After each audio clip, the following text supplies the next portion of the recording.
to tonight's episode of the Group Therapy Podcast. Tonight we have Tonjia Atomic, filmmaker, musician, writer, acrobat. I don't. You've doing a ton of stuff. It looks like. Please tell us a little bit about yourself. I'm Tonjia Atomic. I am a filmmaker. I direct, write, produce, edit, act. When you kind of make your own films in a no budget, low budget atmosphere, I tend to wear a lot of hats. So yeah, I do all that, but I'm also, a musician. I also am an antique dealer, and as well as, I do other kind of crafty, handy kind of things. Cool.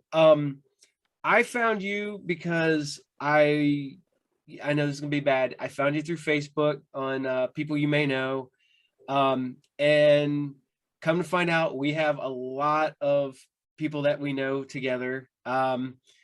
You've worked with an acquaintance of mine, Henrik. I've worked with him actually on 2 movies, and you've worked with him on, yes. Yeah. Nice. Yeah, he was a cameraman for one movie, and then I was an extra in another movie he was directing, Bulldog for Christmas. So, oh yeah, I've seen Bulldog for Christmas. Yeah, I'm office party goer. Okay. A long time ago, and I have to say that I got to get into this right away. You directed the sequel to Manos Hands of Fate. Yes, I did. Manos Returns is the sequel to Manos Hands of Fate. And I directed that. Very proud of that. That is amazing to me. That is Manos is me and my 2 boys. That is a movie that we all kind of just bonded over because of Mystery Science Theater and all that stuff. And then one day I'm sitting there because I found you, and then it was like, you directed Manos Returns, and I'm like, oh, okay. And I looked it up. I'm like, oh, wow, that's got some of the original cast back. I think that's amazing. And reading, I mean, okay, I read it on Wikipedia on how this came to be. Is the Wikipedia entry correct? That the girl who played Debbie got it and kickstarted it and got everything going, and then, is that correct? Cool. Totally. Yeah. So Jackie Naiman Jones, one of my good friends, we became good friends working on the film. We met first through a mutual friend, and she started telling me about the project, and I kind of was like, hey, consider me, because I've done this stuff, and showed her my work, and that's how I got involved. And there are all these strange kismet moments in creating this film. Like, come to find out that Jackie is also friends with my old coworker who I knew for several years, who I worked on projects with. And I actually got to show her Jackie one of my projects that I did with Rachel Jackson, who I'm talking about. And Jackie and her were already friends. They already knew each other. And I got to show her a project that I did with Rachel as one of my like, this is my reel, take a look at my stuff. And she also was already working with Joe Sherlock, who was our other producer and director of photography. He was already working together with her, and she had already picked him as director of photography. He was also a friend of mine that I worked with several times. So it was really interesting. So Jackie, who I had just met at the time, who was the little girl in Manos the Hands of Fate, ended up being friends with 2 of my friends and was working with them already. And then I got to come on and, essentially work with people I knew already. And we did a Kickstarter, and we appealed to fans of the original. We appealed to people who had helped kickstart the restoration of the original, and friends and family, and the larger Mystery Science Theater world, and all that. And we're able to make enough to make the film that we did. So that is how it came about. Jackie wrote a book called Growing Up with Manos the Hands of Fate. And she had been researching for her book and had met several of the people involved in the original movie, or re-met some of them, and met some of them for the first time, like the some of the musicians, singers, some of the other people that she hadn't really met. And then she got to reconnect with Diane Marie from the original one as well. And so that those connections were essential to bringing about the film as well. Yeah, it's funny because I've kind of like looked into the history of the original Manos, that, you know, the only two people that got paid were the dogs and the little girl, because she got a bike and the dogs got a bag of dog food. And it's just something, because I know like a year before you, somebody else made a Manos sequel, but yours is official, and you know, with the cat, with some of the original cast, and you know, it's I just find it amazing that something that obscure, that had to become, you know, a cult classic way late, and you were able to bring it to you know, for fruition with this new version of it, and well, not version of it, the new sequel. I gotta just say congratulations on that. That's amazing to me, and that, you know, Thank you. the fact that you got the original master, that's just great too.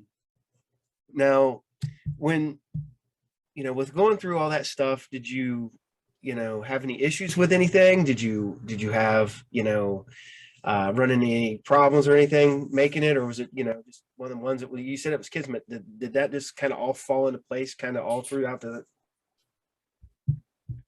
You're always going to have problems when you do low budget, no budget style. I mean, ours is, I think it's officially no budget, because the budget was so small. It was under $30,000. And there's always going to be issues because you don't have the money to make it comfortable in some ways.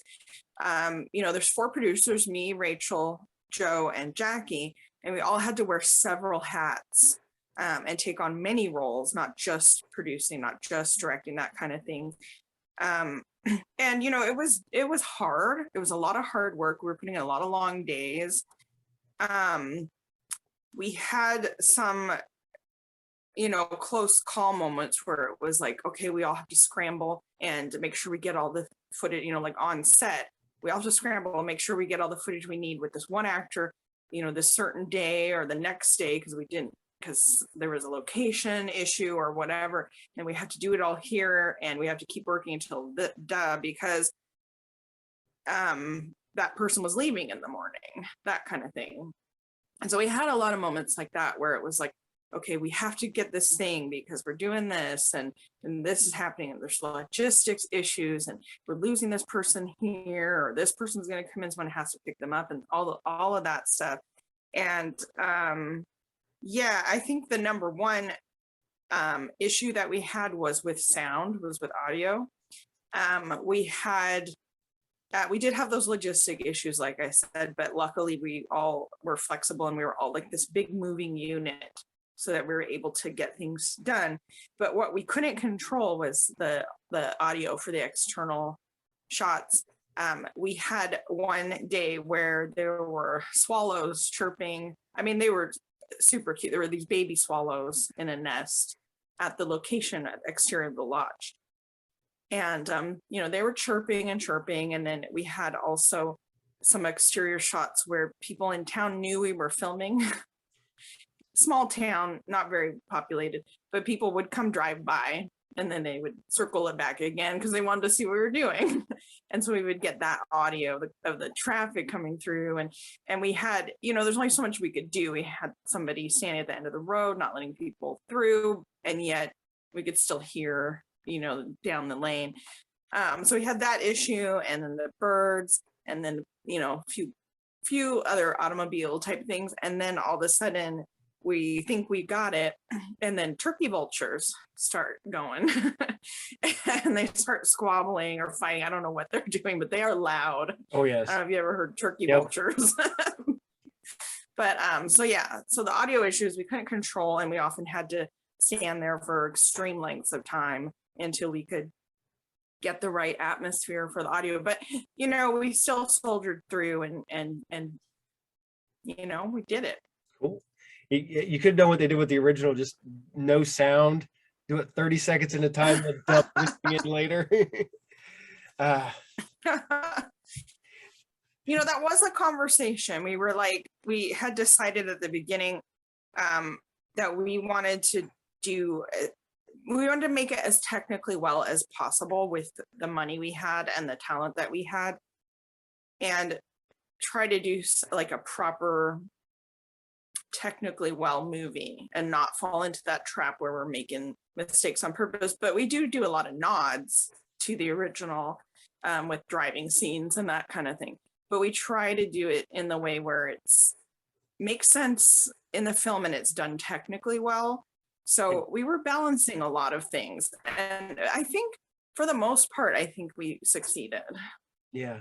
Well, you know, it's funny because you talk about the driving scene and stuff like that. I was like, your movie is relatively short, but if you'd put the driving scene from the beginning of Manos, your movie would only been like 5 minutes long, because it's like a 70-minute movie. It's 70-minute driving scene at the beginning of Manos. But no, it's like I said, I'm super happy that you guys have put this together. It's fun. Yeah, like I said, I'm like looking at, of all things, I go on your IMDb and stuff like that, and you know, your work with people that I know. Like I said, you worked with Henrik, and then you've gone on to do things. You've done things 5 and 6, and I was an actress in a few of the things yeah, sequels. Yes.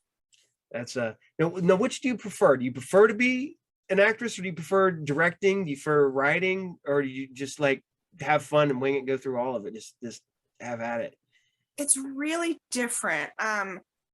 You know, when I have an idea of something I want to do and I write it all out, if I have a very specific vision of it, I do want to direct it. And a lot of times I want to act in it too, is just because I have something really specific. But there's times where I write something that I would love to see someone else do something with it. Sometimes I like directing something I haven't written just as a change. It's just as a different experience. There's times you know, for the past couple years, I've had a couple projects that are on hold. Just because we can't travel and get people together. Mhm. So I've enjoyed just acting because it's a lot simpler and it's a lot easier for me to deal with in this climate, really. So Joe Sherlock is the one, he's done the Things sequels. And that was, you know, just a lot simpler for me to just be an actor in that case. And I've liked that during now. I do want to start, you know, I'm hoping things get better in the world, and I'm wanting to start, you know, getting back into my projects hopefully soon. That's where my heart is, but I also I love just acting as well. And I haven't had a chance to do that as much until maybe the last couple of years. Okay. Like I said, you're doing everything on these movies. You're producing, you're directing, your music, everything that you work on. Now, did you become, you know, director, writer out of necessity, or were you just kind of like, okay, I'm acting, you know, or directing a movie, well, I need a part, I'll just fill that part?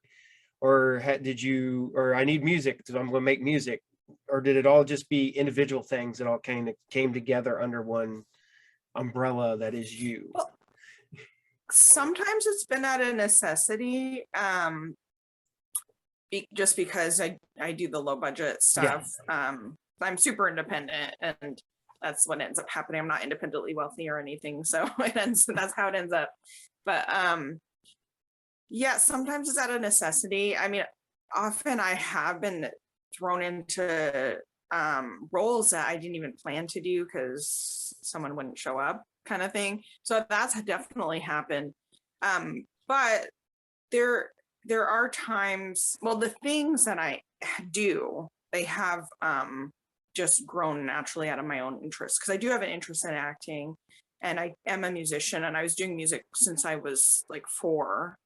So I was playing instruments and singing and stuff since I was really little. That's been at my foundation before I ever got into filmmaking. Okay. So there's that. But I don't know. I mean, there's times that I take on roles like editing, or I take on roles like doing the props or whatever, where I am doing it out of necessity. But everything that I have done, I guess what I'm trying to say is everything that I have done, I do have a genuine interest in as well. Okay. Yeah, it's funny. I know a lot of independent filmmakers around here, and I've gotten phone calls, and they're like, "Hey, you want to be in a movie?" I'm like, "Okay." And they're like, "Can you show up on like Saturday afternoon?" Okay. And because it's all last minute, it's come in. Luckily I never had any lines in any movie I've ever been in, because I don't think I could remember any of them anyways. It's not a Star Wars quote or a lyric out of a song. I couldn't remember it to save my life. Now you said you started out in music. And that's your first thing. She said you were 4. What do you do? Just singing, musical instrument, or just encompass, you do multiple instruments or anything like that? Well, I come from a musical family. My parents both sang in church choir. My parents both kind of dabbled in instruments, but neither of them really played. But when I was real little, and I would listen to the radio constantly, I asked for my own radio in my room, and I had this little plastic clock radio that was like from the 60s, and I would play it all the time. And my sister was taking piano lessons when she's older than me. So she was taking piano lessons like in her preteen years. And I really wanted to play. I really wanted to start learning. And the teacher said I was too young. And it's kind of strange because I never really pressed for things. I just kind of like went with the flow a lot. But this I really pushed for. And I started taking piano lessons when I was 4, very simple piano lessons. And I took lessons for many years. And I enjoyed playing piano. I always liked it.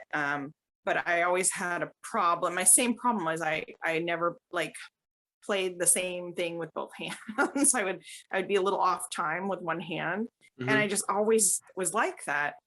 And it wasn't until I was a teenager myself when I started playing guitar then. I started taking guitar lessons. And that is like, one hand does one thing and the other hand does something else. And that I took to more naturally. And I feel like that's my instrument. So I feel like guitar is my instrument, even though I can play keyboard, piano to a certain extent. I'm not a virtuoso. I have that issue where my hands are doing two different times. So it's not quite right. I have to really think when I play. And I feel like that, takes away from like the sort of flow muscle memory kind of thing. And so that is a problem when I play piano, because I am like concentrating. And but with guitar it's different. So I really think that is my instrument. And I sing as well. I've been doing that I was in several bands. I did a lot of music like on my own before I went to film and video school, which I did in my 20s. And after that I was in several bands, and then I decided I just really wanted to get back into filmmaking when it was easier, when digital was more accessible, people making videos on their phones and things like that, and it was just a lot easier to get projects made. And then I was like, this is something I care about, so I'm going to get into that again. Yeah, Now, were you ever one of the kids that had to get the camcorder out, make movies when you were younger, and or did you just that came later, or you just have fun, when you got Well, into? I did a little bit of that with a friend. I didn't have access to a camcorder because we just didn't have one growing up. I did have access. My dad was a photographer, and I did dabble a little bit in photography. Mhm. But what I did do is I kind of dabbled in editing. Like I'd hook up the two VCRs and I would like make my own little edits of things. Yeah. And I would do that with tape players too. I'd hook up cassette players and I would make my own like remixes of music. So I did both of those things when I was younger. Yeah. Yeah. Now, with all the movies you've done, like I said, you've done quite a few, and you relatively started in, at least acting wise, at least it goes back here, is only back to like 2009.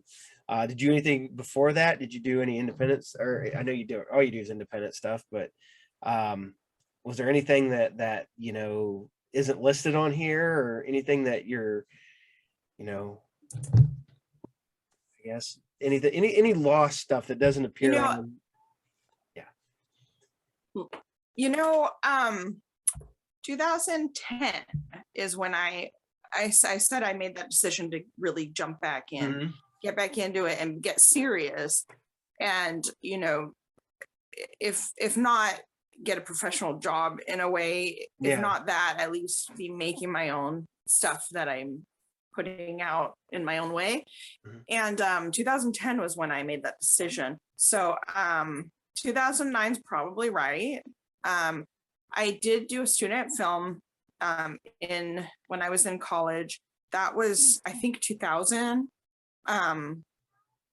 But I did do a student film in college, and I had support, as in I got to use the studio and I got to use the studio lights. But they did allow us to go outside of the school and, kind of write our own thing, cast our own thing outside of the school, even hire people that weren't students.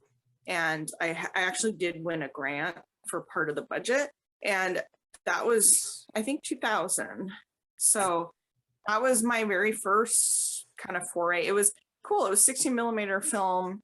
And that was my first foray, like really kind of being more serious about it Yeah. and doing like the hard work of a big production. It's a short film. It's based on a Grimm's fairy tale. It's called Clever Elsa, and that is available online. Cool. Cool. Now, you know, that was bad here. What's your favorite thing to work on? Is it, because you even did an animated one in here, right? You did where'd it go here? So I did a voice. I do voice work too. okay. So I voiced stop motion animation for Jim Smith. Yeah. Now, what's your favorite thing to do? I mean, do you go, is it directing is like your passion, or do you just everything, you just, today it's filmmaking, directing. Tomorrow I might, I really want to do acting, and then, the week later you're like, no, I'm really into music this week. Or do you just have like one and then everything else is kind of like tiered down from that? If I had to pick, my favorite thing really is music. But I find myself more active lately in filmmaking. There's something it's harder. I mean, filmmaking is harder and demands more attention. So I do put a lot of energy into that. I can like sing a song in the shower, but if I'm going to do any kind of video, anything, even if it's a small thing, it's going to take a lot more effort. So that's where a lot of my effort goes. But yeah, I don't know. I mean, I guess I do kind of waver back and forth. Mostly, music is my first love. And then I don't know. I think directing, acting, and writing is all kind of they're the same. And then editing I do enjoy, but it's not, it's not my love, like writing and directing and acting, but I do enjoy editing as well and producing. Okay, what genre of music do you like? I like all kinds of music. I basically, if something hits me a certain way, then I like it. Like I listen to anything from, like old classical music, folk music. I listen to, 50s and 60s pop music. I listen to, like 80s metal. I listen to, like Korean pop. I listen to just all kinds of things. It just depends if I like the songs or if I like the artist. I tend to follow artists more than genres. Me, I have an issue. I'm an old school metalhead from way back. But as I get older, I mean, I've also liked other stuff, and it's funny you talk about Korean pop music. That stuff is just so damn catchy. It's hard not to like. I was sitting there because that stupid was it like Samsung commercial, whatever, with Butter that comes on. I'm like, I had to look that song up and listen to it. I'm like, man, that song is just got a hook and catchy. I should not be that I want to listen to it again. So you like there's music that is your what do we call it, your guilty pleasure that you go to and like, man, I shouldn't like this, but I really like that. That's wrong. I mean, I will defend a lot of my music. I will defend a lot of my music. Like I love Neil Diamond, and I'm unapologetic about that. I have a lot of I do like Barry Manilow, and I feel like some of his stuff's a little, but I still really like him, and I think he's a talented guy, and I'll stand behind that. My guiltiest pleasure about music, I mean, I would say that's on the fence, is Barry Manilow, because I know a lot of his stuff's repetitive, and he has the same kind of style of every song. But my guiltiest pleasure music, I really love that song, Straight Up by Paul Abdul. That's one of my, I just think it's just a well-written pop song. Yeah. See, I always joked around that there's certain pop songs out there that whoever put them together was a genius.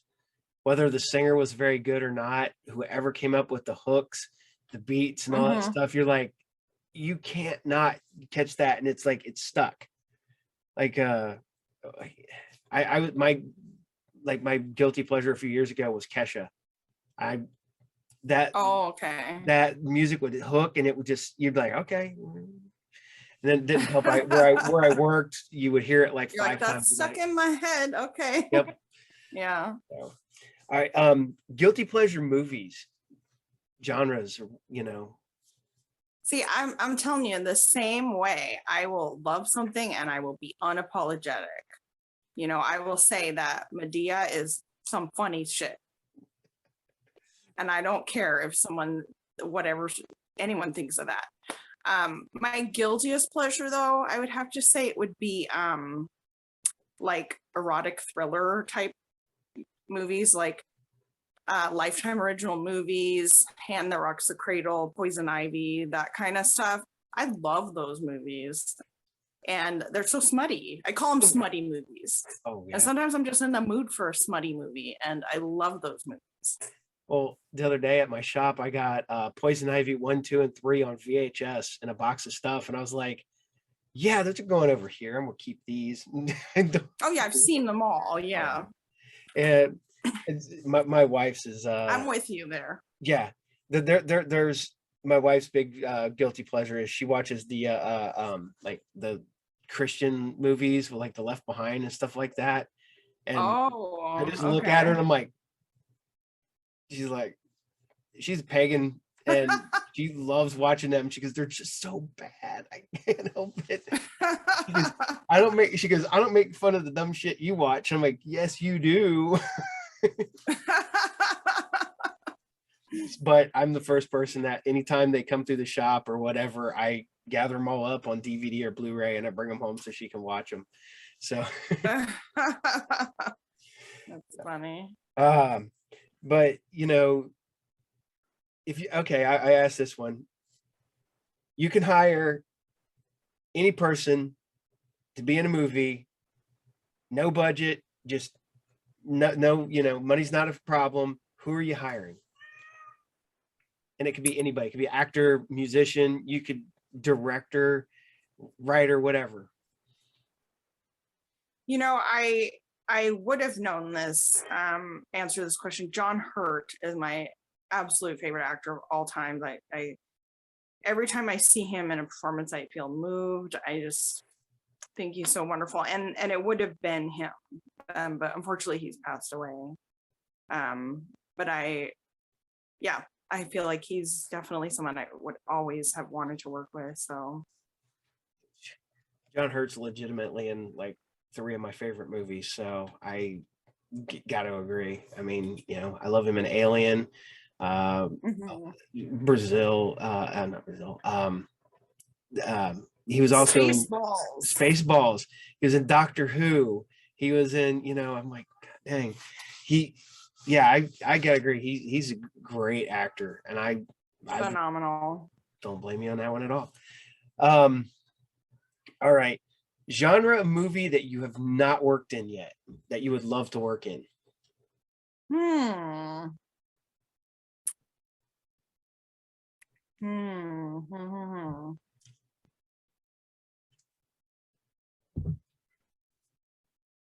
Maybe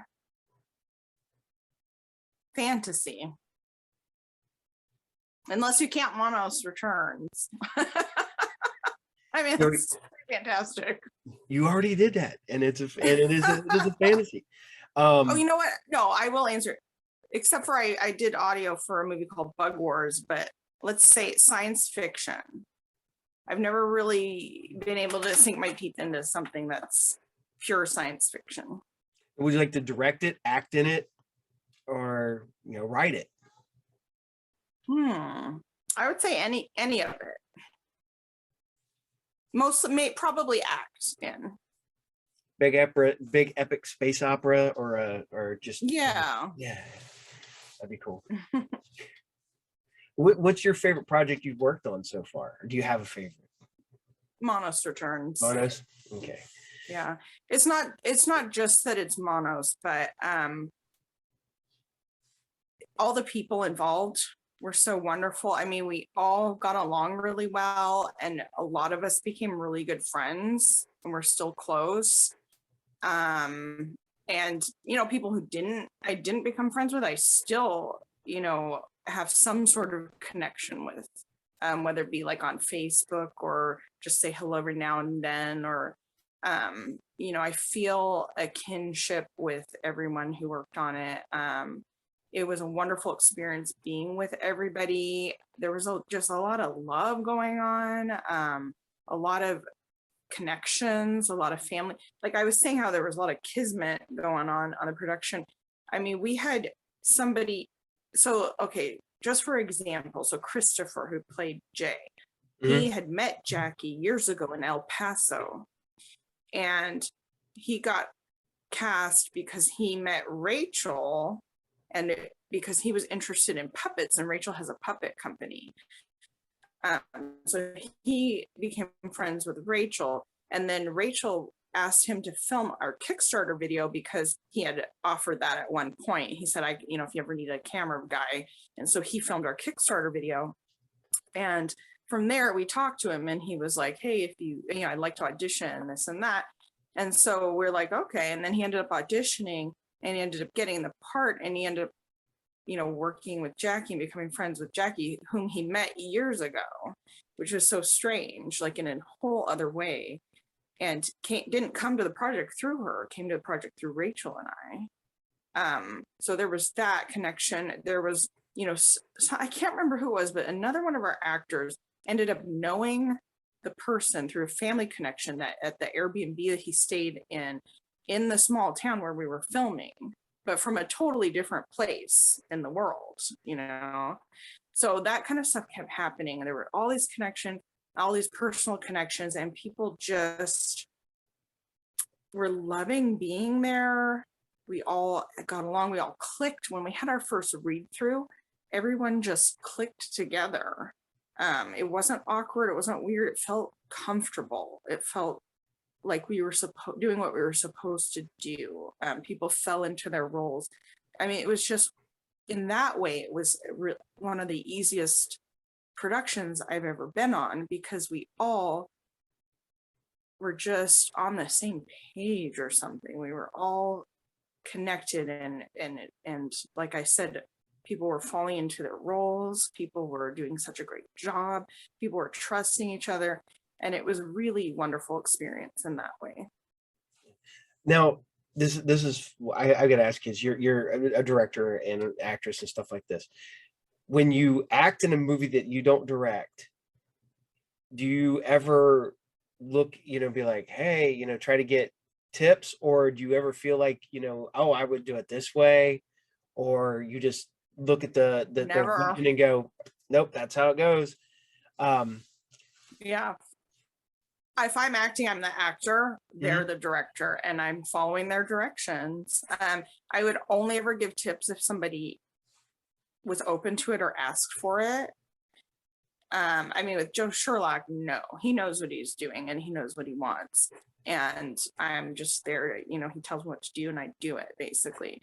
But, if I'm working with someone who's less experienced, I might say, hey, I have a tip if you want me to give you a tip, or, or I can just be quiet and do what you tell me to. Because that's how I feel. It's like when someone's a director, you got to respect their vision and you got to respect where they're going, because it's hard to see that from the other side of the camera. But I just trust it and I just let them do what they need to do. Do you ever find it hard to both direct and act in your movies? Yeah, it helps. When I'm working with Joe Sherlock, it helps speak as a DP, if he's a DP. Yeah. It helps because he has a director's eye and we work together with him directing me. So that's relatively easy. When I work with him, it's not, I can just say, hey, do I need to move this way, or does this need to be like that? And he can just tell me. I guess it really just depends on the crew and how big it is. Am I also doing any of the camera if it's like really small production? It is definitely easier though to focus on one thing rather than the other. But sometimes if I write the story, sometimes I have something specific in mind and I will want to do a role. But I, like I said, over the last 2 years, I've been primarily acting. I've been doing a lot of acting for both Joe Sherlock and for Joseph Bogley. He did Specimen 6, and he just also directed me in another movie that's not out yet. It's an anthology by John Ward. So I've been doing a lot of that, and I've been really liking that. Like I said, I want to get into doing my own stuff soon, but I've really been enjoying just letting go and just being the actor. So, okay, I see this one here. Porn Star, the Jenna Jones story from 2013. The animated mockumentary about the life and times of world famous porn star Jenna Jones, 5 minutes. Now, is that traditional animation or is that stop motion or? That's stop motion. It's Barbie stop motion. Oh, that's so it's with Barbies. Yeah, it's my friend Jim Smith, who he's a writer. He writes short stories, and also we used to be in a band together. He wrote music back then, and it was a short film that he made he submitted it to the Hump Festival in Seattle, which is like basically an amateur short porn film festival, and it was huge for a while. I think it was started by The Stranger magazine, which is up here, and anyway, I don't know what ended up happening with that short, but I saw it. It's really funny. It's a comedy. Yeah. But yeah, I just did a voice for it. Yeah. I was just seeing that and I was like, I had to bring that one up. So but you actually get to play Lucifer in Specimen 6 too. How was it to play the devil? Yeah. Yeah.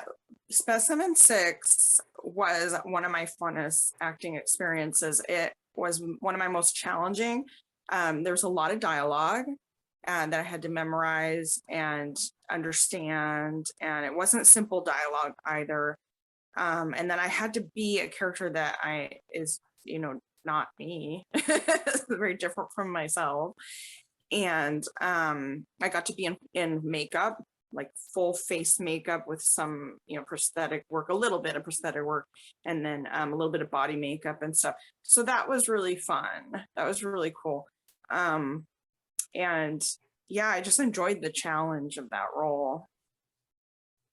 Yeah, like I said, I'm going through your list here, and the fact that you were in Things 5 and 666, but you're two different characters because it's probably two vastly different movies.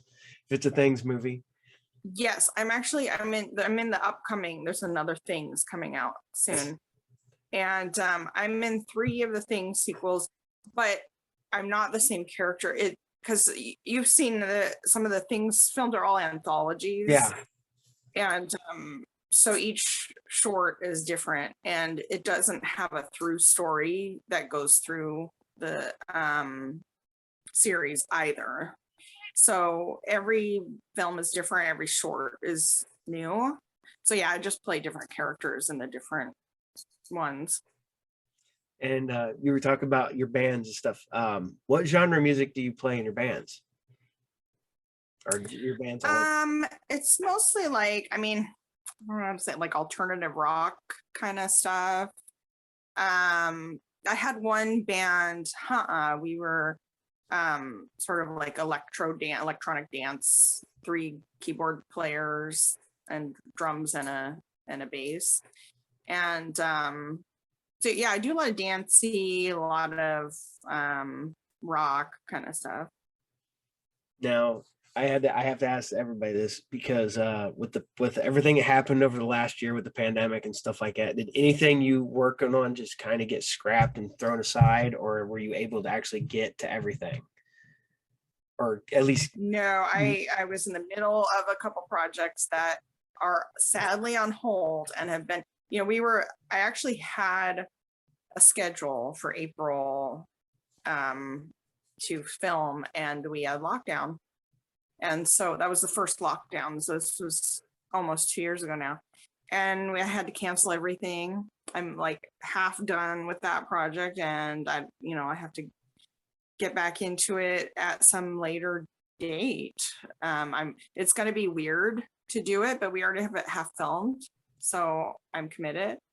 So yeah, that was really a bummer. I'm like over those feelings though now, because it's been so long that I'm kind of in like, okay, when we do come back, what do I need to do?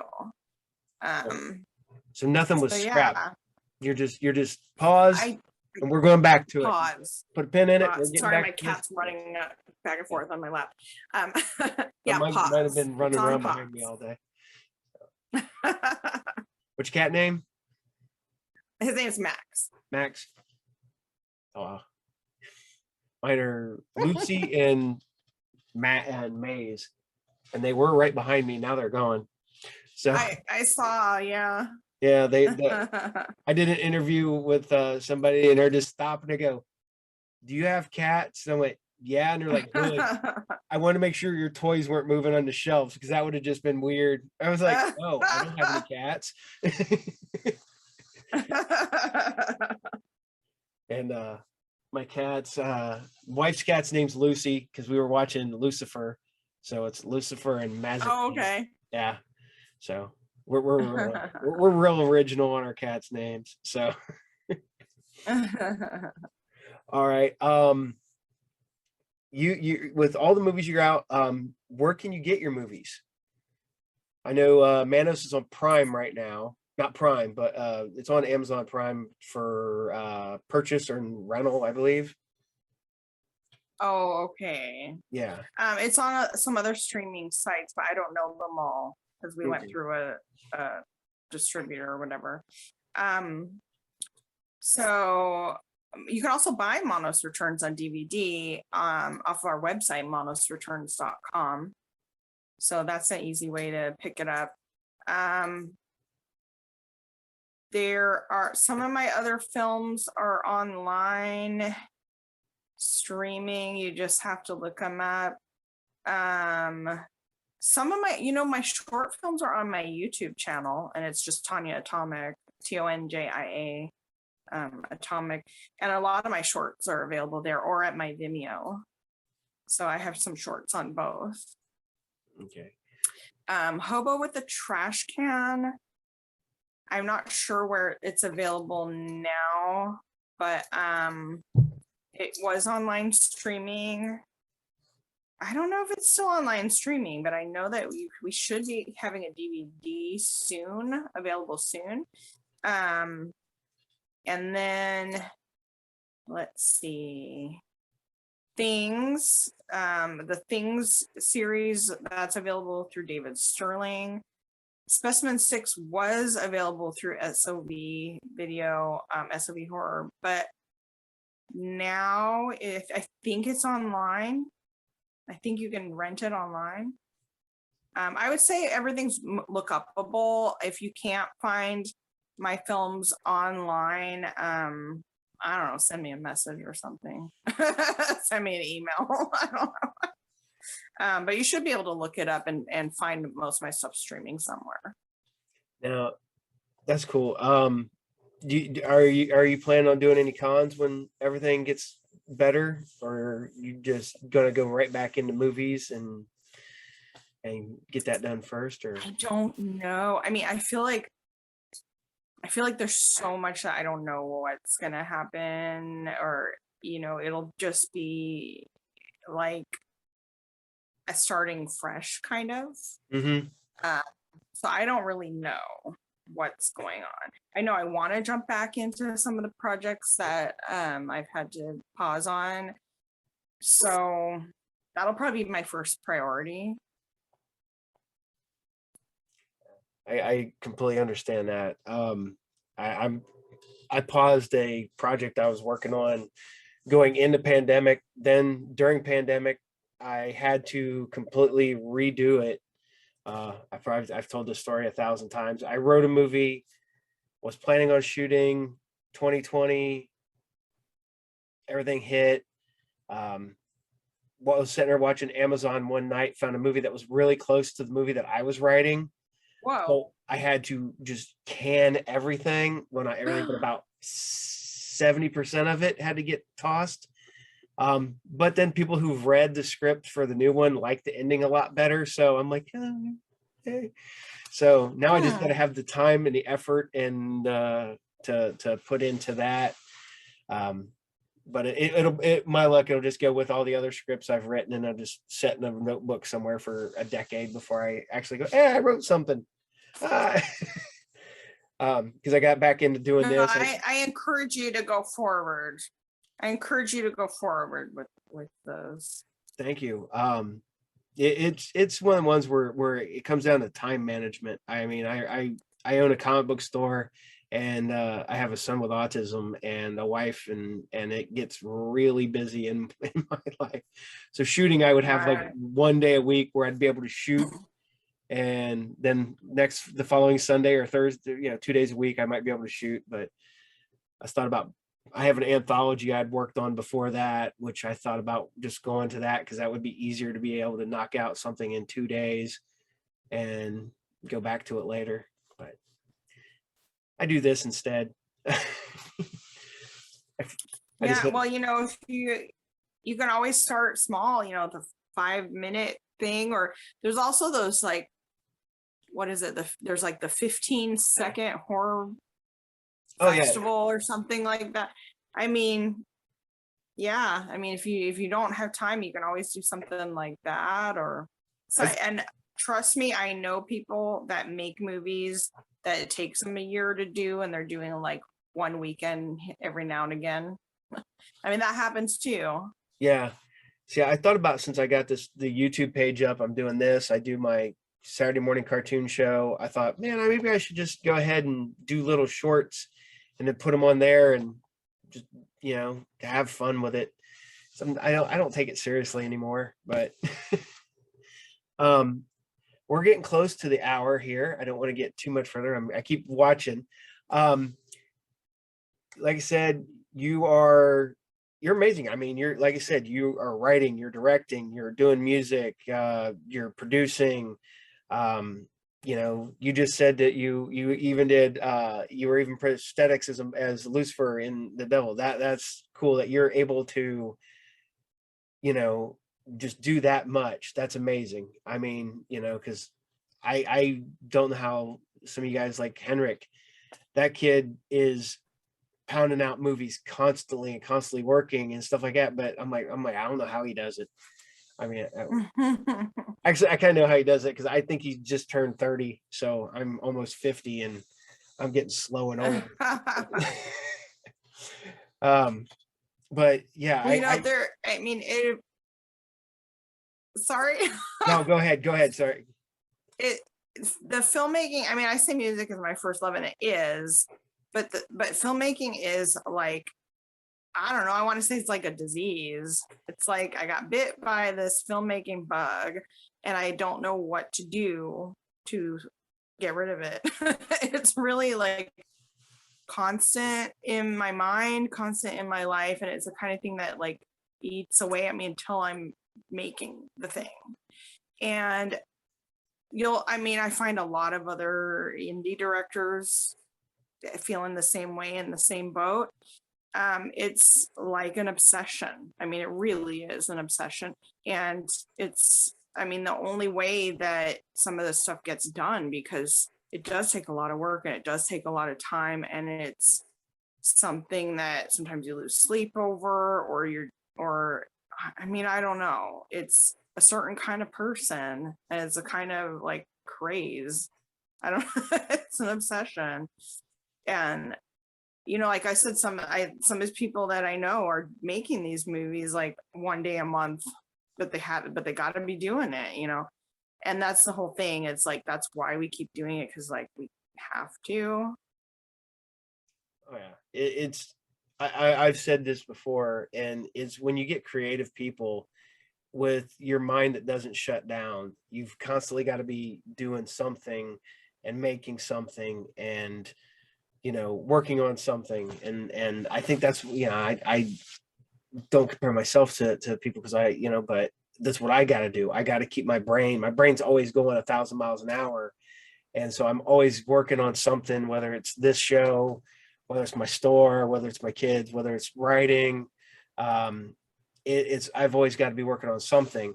And I think it helps that I got a little bit of manic, but I think it is when you get like uber creative people that, it's no longer just a job. It's not this, it's just a passion that they got to get out, I guess, as I'm stumbling over my own words. I'm trying to figure out how to say this, but I mean, it's got to be there somewhere, with just being able to, some of the stuff people are able to put out in the amount of time they're able to put it out is insane to me. So,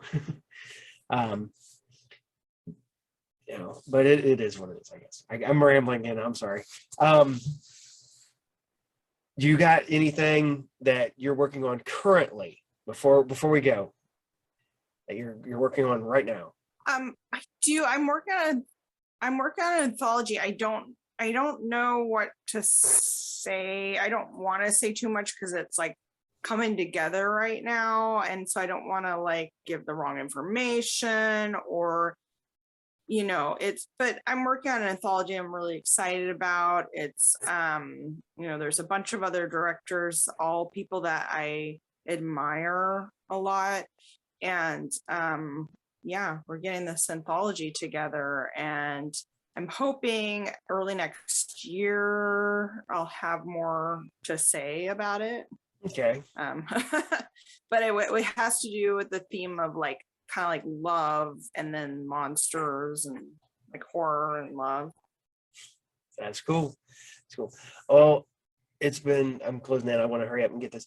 I gotta say I appreciate you coming on. I am glad you put out Manos Returns. And it's been fun talking to you. I hope to maybe talk down the road again when you've got more stuff coming up, or, you want to talk about something that, in the past or whatever, you let me know. I can get you on the show anytime. It's my show. I can do what I want. So I do appreciate it. Thank you very much. Oh, there's one thing I want to mention real quick that I hadn't got to mention is I do work a lot with Michelle Nesk, who also lives in the area. And we have a couple shorts on my YouTube page.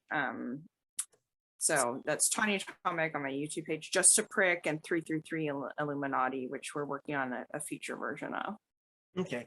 I'll tack at it at the end. I'll put I put all the information, your YouTube page and all that stuff. I do all that. So like I said, I do appreciate all the work that you're doing. It's good seeing independent filmmakers out there putting, love and passion into movies, even if they don't have the money, even if there's no money involved, they're still out there busting their ass, and I'm glad you're one of them. Not that there's no money involved. I wish there was more money involved.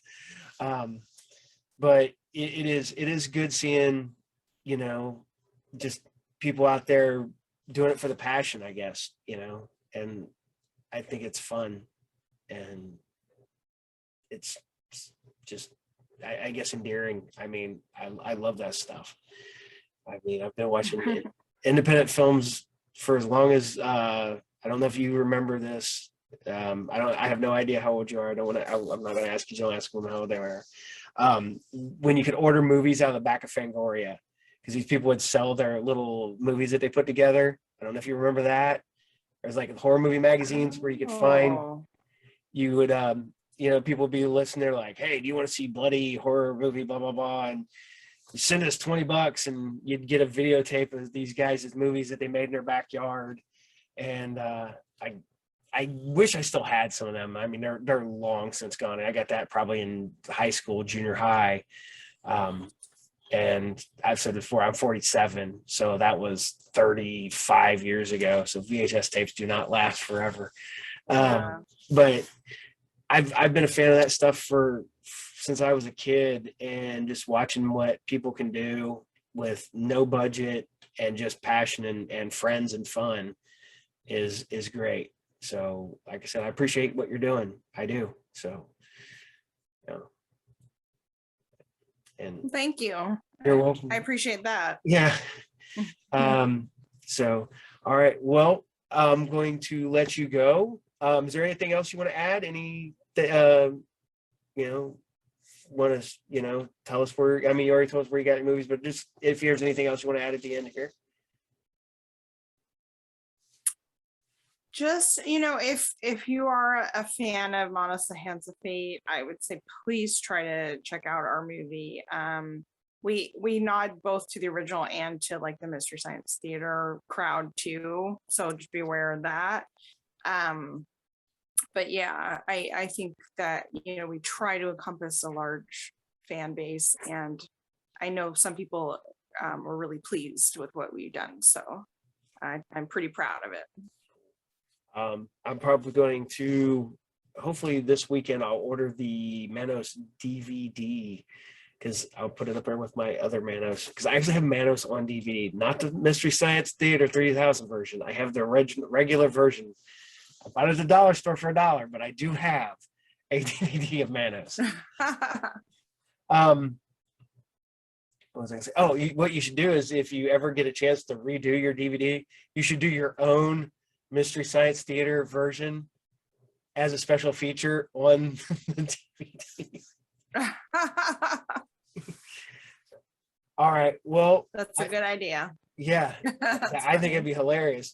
Just because then it would be a throwback to the movie and to the Mystery Science Theater version of it too. do it yourself. Then you can make fun of Yeah. your own movie. So, but all right. Thank you very much. I do appreciate it. Like I said, I will put everything here at the end. Your links to your. Do you mind if I put a link to your Facebook page and stuff? Or yay, nay? Or do you Yeah, have- link to the official, I'll send you a link to that. Yeah, I have an official fan site. Okay, cool. I'll probably put this together. It'll drop next Monday. So I'll work on it probably Sunday afternoon, maybe, and edit it all together and take out any slow moments that I think I'm a little bit boring or whatever. So you have a good night, and thank you for being on the show again. I do appreciate it. Anytime a guest appears on my little show, I appreciate it. It means the world to me. And I appreciate what you're doing. So have a good night and have a pleasant tomorrow. Yeah, thank you so much. You're welcome. And take care. And Yeah, have a good night. Thanks. You too. Good night.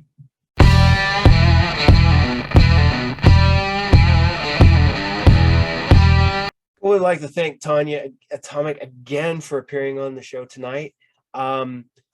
As always, the Group Therapy TV is brought to you by Are You Game, the best comic book collectible store all around geek shop in Pickle, Ohio, located at 124 North Sunset Drive, Pickle, Ohio, 45356. You can watch the Group Therapy TV podcast on YouTube or listen to it wherever you listen to your podcast if you want to hear the audio version. And you can watch me every Saturday at 8 a.m. on Saturday Morning Serials, and I bring you the best of 80s cartoons and frivolity. And yet again, thank you guys for watching, and I will see you next time for more Group Therapy TV podcast. Later.